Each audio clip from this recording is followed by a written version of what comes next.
What is up, Washington fans? So it is week 1. I am hyped. I am excited, man. We are finally getting football, man. They said that we were not supposed to have a season, but we are actually having a season. I'm super hyped. You guys know where I'm going to be at on Sunday.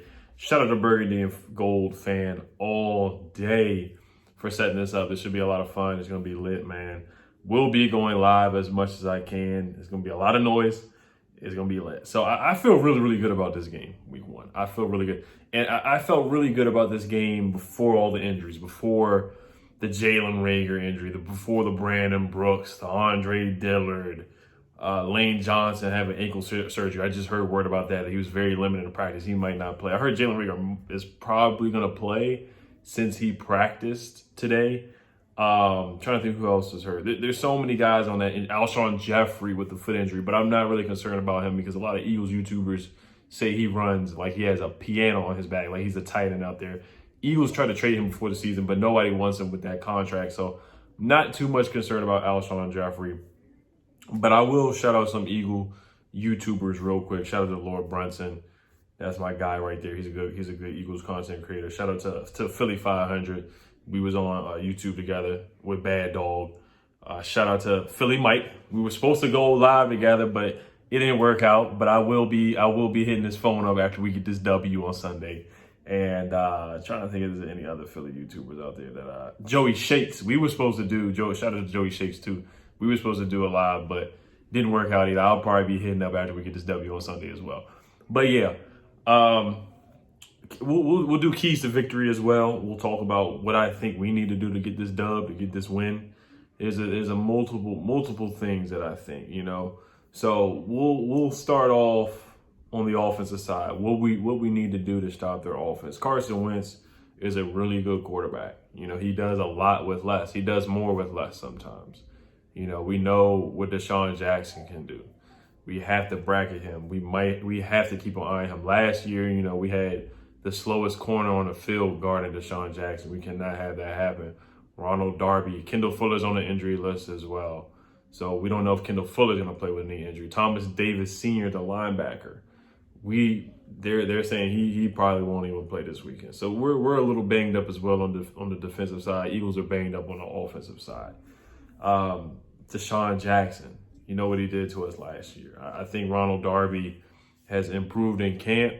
This is a defense that is tailored towards his strengths, and with a nasty defensive front that we have, is not going to be like he was with the Eagles. Where Jim Schwartz, in my opinion, he's not the best coach for defensive backs. Defensive backs don't really play well in his system. They usually get torched. You see last year, Kirk Cousins looked like the second coming of Joe Montana against the Eagles secondary. Ryan Fitzpatrick had a heck of a game against the Eagles secondary. Case Keenum had a great game. Dwayne Haskins had a great game last year, the Rookie of the Week. But they have made some improvements. They have Avonte Maddox now.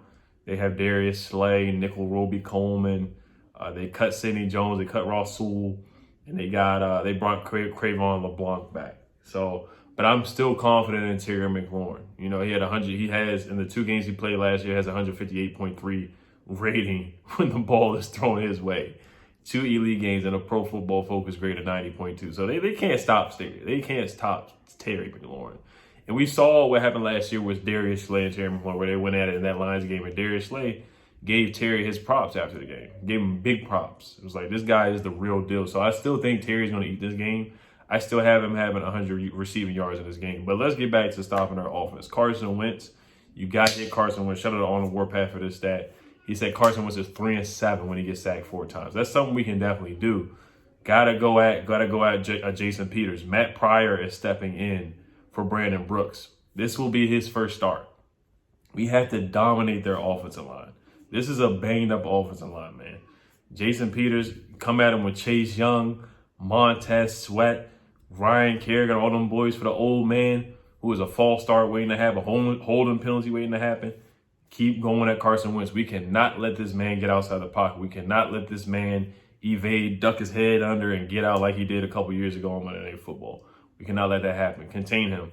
Carson Wentz will fumble the football. If you hit him, he will fumble the football. Fumbled 14 times last year. Lost 7 of those fumbles. You saw what Ryan Anderson did to him last year. Slapped the ball out of his hands. Carson holds the ball like it's a basketball, like he's playing the NBA All-Star game out there. He holds the ball out like it's a basketball. You can slap the ball out of his hands very easily. We just have to capitalize on turnovers. Big key is winning the turnover battle. Slap the ball out of Carson's hands, force him to an interception, make him uncomfortable. You got to hit him at least 4 sacks. Matt Ioannidis, I'm calling on you, Deron Payne. You guys got the good matchup against an easy matchup against Matt Pryor. Definitely take advantage of that. Key number 2, I would say stopping Deshaun Jackson. We already talked about that. I would say getting off the field on third downs. Got to get off the field on third downs. Last year in that first game where we jumped out early 17-0, and then next year, the next game, game 2, we had a 14-10 lead at the half. So we were winning both games at the half. Both games we really couldn't get off the field on third down. That killed us last year. Killed us. Got to get off the field on third down. Doug Peterson loves to go for it on fourth down. That's his thing. He loves doing that. So be prepared for that. Be prepared for a trick play from Jalen Hurts. Don't be surprised. Ron Rivera said that too. Jalen Hurts can throw the pill. I mean, he's a quarterback. So don't be surprised if they have him doing a wildcat or some kind of Philly special trick play or whatever. Don't be surprised if that happens. Key number 3, I would say we gotta feed the ball to Terry. Key number 3 is honestly expose their linebackers. I think Nathan Gary is his name and TJ Edwards or something like that. That's their linebackers. Very young guys. Not a talented crew at all, in my opinion. I think we can definitely gash them in the middle. Antonio Gibson, J.D. McKissick, motion them a lot, motion them to the slot. We can definitely expose their linebacking core. Antonio Gibson's going to be a mismatch. Jim Schwartz said it himself, man. Antonio Gibson's going to be a mismatch. It's hard to game plan for him. You haven't seen him yet. He's a guy who's 6 feet, 220 pounds, who runs a 4.39, a lot of strength, can run over you, make dance on you, juke you, make you miss. All that. So Antonio Gibson, get the ball to your speed guys. Get the ball out of Dwayne Haskins' hands very quickly. Make it easy for him. Make him comfortable in the beginning. Just like we did with Kevin O'Connell last year, where he just made it easy. Scott Turner can do the same thing. Make it easy for Dwayne. Get the ball out of his hands real quick. A couple check downs here, a couple check downs there. We don't want to be check down Charlie, but you can definitely gash the Eagles deep, man. The Eagles, their secondary is known for getting beat deep. Jalen Mills, Rodney McLeod back there. They're still getting comfortable at the safety position. No more Malcolm Jenkins. They're still getting comfortable at the safety position out there. I think we can definitely beat them deep with Terry McLaurin. Definitely with Steve Sims, too. Use that speed that we have on the offensive side of wide receiver. Use the speed of J.D. McKissick. Dontrell Edmond, just get those possession catches. And I think Logan Thomas is going to have a good game. I really do. I've been hearing good things about him at camp. Very athletic. Him and Dwayne have a good chemistry. So I think Logan Thomas can definitely have a good game, man, for real. But yeah, I really think, and the Eagles are the kings of slow starts. Last year, or 2018, 5-6, Nick Foles had to come in and save the day. Carson wasn't fully healthy. Wasn't really playing well in 2018 either. They had a 5-6 start. Next thing you know, Nick Foles comes in and saves them. Last year they had a slow start as well. They lost to the Dolphins. They almost lost to us. Should have lost to us in that first game, 17-0. So the Eagles are kings of slow starts, and especially with no OTAs, no mini camps, no preseason. I feel like the Eagles are really banged up. I don't think they're going to come out to a hot start. We just got to punch in the mouth, man. Everybody has a plan until you get punched in the mouth. I don't think the Eagles are ready for us, honestly. We're going to jump out. I got us jumping out to a 10-0 lead. It's going to be a gut-wrenching. It's going to be a bar fight. It's going to be a tough, nasty game. I can see a fight breaking out just like it did a couple of years ago when I think we had Chris Baker on the roster. But I think there's going to be at least one fight. There's going to be a brawl during the game for sure. I see that for sure. And Chase Young is going to get back there. He's going to get back there a couple times. He's going to get the wins at least once. I see Matt Ioannidis getting the wins at least once. And we really got to get to Carson wins. But I think we're gonna go into a fast start. It's gonna be 10-0. The big difference is coaching. Jack Del Rio and Ron Rivera. Deshaun Jackson said it last year when it was 17-0 at the half. He said, "I know these guys. I know Jay Gruden. These guys are kikiing in the locker room, probably not taking it serious. Probably think this is an easy dub." And they came out and they punched us in the mouth and they won. But it's a difference with Ron Rivera and Jack Del Rio. Now, this game, we know Ron Rivera has cancer. He had his treatments. He missed practice on Tuesday or Wednesday. So that's going to motivate the guys even more. We got more motivation. I think the guys want to do it for Ron, man. I really do. I think we're going to take this home. I think it's going to be a close game. I think it's going to be 20-17. It's going to be a real close one. 20-17. We get this W. Start out the season undefeated. We're going to lift Ron in the air. Everybody's going to be hyped, man. It's going to be lit. No fans in the stands to see the win, unfortunately, but it is what it is. I'll be watching it at the bar, having a good time. 20-17. If I have to go with stats, I think Haskins gets 1 touchdown. He'll throw a touchdown to McLaurin. Probably like 200, 225, 250 yards. 1 touchdown, no picks. Runs. He has like a 15-yard run for a first down. Terry McLaurin's gonna have a good game. Antonio Gibson. Don't think Antonio's gonna go out there and get 100 rushing yards like the guy last night, Clyde Edwards, for the Chiefs. I don't see him getting 100 yards rushing the first game. I see him having a productive game and having an impact. I see Jada McKissick having a good. I actually think Peyton Barber is going to have some good runs. I really do.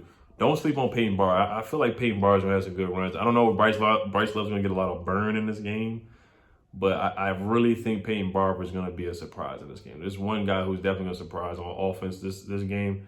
I think it's going to be Peyton. He has the experience. He's been there, done that. He loves making contact, running through in between tackles. Now, their defensive line is really good. I give them credit. Javon Hargrave, I don't know if he's playing. He's on the injury list as well. Derek Barnett, Brandon Graham, defensive ends are pretty good. And, of course, Fletcher Cox, the all-pro Fletcher Cox. So you got to give the Eagles some respect, man. They won against a bad division last year in the NFC East. Limped into that, barely won the division. So I got to give them their credit. But last year is gone, man. It's a new year. And they don't know how to game plan for us. Dwayne Haskins has gotten a full offseason. Not a full, unfortunately, he didn't get minicamp OTAs and training camp, or he did get training camp, didn't get a preseason. But this is a year where Dwayne Haskins has a coach that believes in him, more confident. He has that C on his chest. He is the captain of this team. And the main thing is confidence with him. He's got to believe in himself. Get the ball out of it. You got to have that running clock, man. You got to have that running clock. Now, unfortunately, we have, I'm not going to say unfortunately, but Jaron Christian is our starting left tackle. And Wes Martin, who's pretty good. He did a good job against Fletcher Cox last year.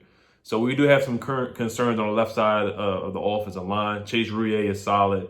Brandon Sheriff's a Pro Bowler, all-pro type guard. And then Morgan Moses, sometimes he's a false start waiting to happen sometimes. But there actually will be somewhat of an advantage this time, since there will be no Eagles fans in the stands cheering. You know, actually probably have a home crowd advantage with the fake noise. So that is an advantage to us too. But I really think Terry's going to have a good game. I think Terry's going to get off against Slay. I think Gibson's going to have a productive game. But I just got a weird feeling Peyton Barber's going to have a good game. I really do. I think Logan Thompson's going to get a catch. Watch out for Marcus Ball as well. So, funny thing is, I didn't know the Eagles actually had a Nick Foles statue. This is kind of random, but it's funny. I didn't know they had a Nick Foles statue outside the stadium. That's so funny that Carson Wentz has to walk by a Nick Foles statue. Like, you're supposed to be the guy.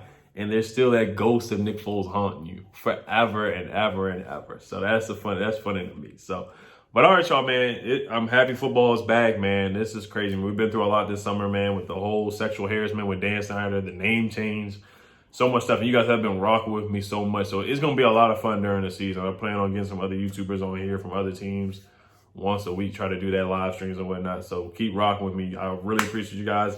The channel's nothing with you guys. Hail to the Washington football team. Peace. Hope everybody has a great weekend. Peace.